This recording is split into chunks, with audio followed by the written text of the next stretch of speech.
Hi, this is Howie Brownstein and Leah Case. from the Columbines School of Botanical Studies. And we're here in Oregon in the Cascades. As you can see, it's all green and wet. And we're just finishing up our first week of the first year apprenticeship. So how's it going for you so far, Leah? Oh, it's so fantastic. It's really unique. We get to, we're adding this extra layer on to the beginning of the year because the snow has been at a lower place.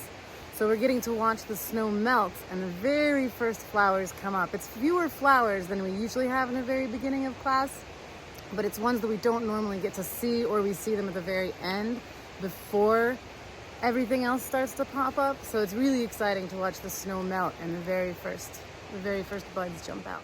You know, we're teaching people all the way to where all the plants die and, you know, going out week after week, watching these plants change. And it really adds a lot to get, as Leah said, to add that one extra layer of watching the snow melt.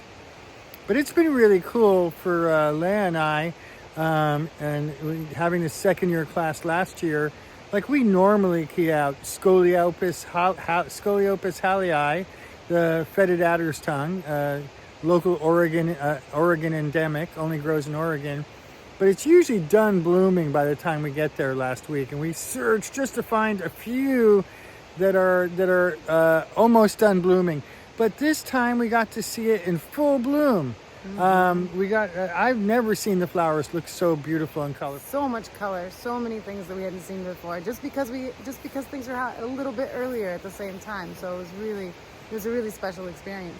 Well, do you have anything else to say? I think I'm good. Let's get back to the woods. Okay. Oh wait, we're here. Oh yeah. Bye.